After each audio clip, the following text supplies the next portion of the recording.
যে চিকিৎসক সমাজকে যেন মানুষ সম্মান করে, এদেশের মানুষ সব জায়গায় যেখানেই যাই, আমি মন্ত্রী হিসাবে আমি যখন সংসদে যাই, আমি শুধু মাননীয় সংসদ সদস্যদের কাছ থেকে কমপ্লেন শুনি যে আমার এখানে চিকিৎসক নেই, চিকিৎসক থাকে না, হাসপাতালে 12টার পরে কেউ থাকে না, এই ধরনের কথা আমি প্রতিদিনই আমাকে যে শুনতে হয়।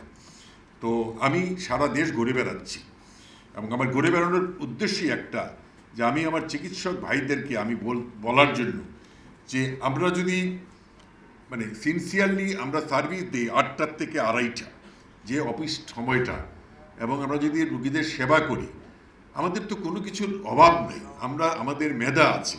আর চিকিৎসকদের সুরক্ষা, যেটা আমাদের মহাসচিব বলে গেলেন, আমি চিকিৎসকদের সুরক্ষা আইন আমি পাশ করাবই, যেভাবেই হোক।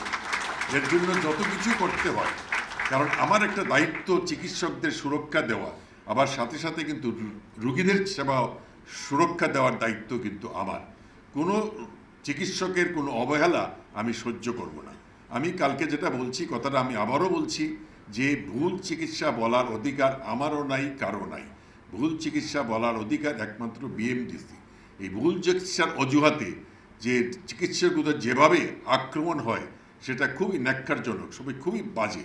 আমি যে কটা ঘটনা আমি মন্ত্রী হওয়ার পরে আমার নজরে আসছে, আমি প্রত্যেকটাতেই আমি প্রথমেই বলছি আমাদের স্বরাষ্ট্রমন্ত্রীকে ফোন করে যে আপনারা অ্যারেস্ট করতে হবে। কারণ এইটা কিছুতেই মেনে নেওয়া যায় না যে একজন চিকিৎসককে ভুল চিকিৎসার নাম ধরে এইভাবে মারধর, বিশেষ করে আমাদের দু একটা মেয়ের উপরেও অ্যাটাক করা হয়েছে। তো সেটা আমি অবশ্যই দেখব। আমি আশা করব যে আপনাদের যত রকম সমস্যা আপনারা আমার কাছে আসবেন, আমি যথাসাধ্য চেষ্টা করব আপনাদের পদ, আপনাদের প্রমোশন সব কিছু করতে। আপনাদের কাছে আমার একটাই দাবি, আপনারা আমাকে সেবা দেন, আমি আপনাদের জন্য যা করার আমি যে ডক্টর হিসাবে আমি সেটা করব।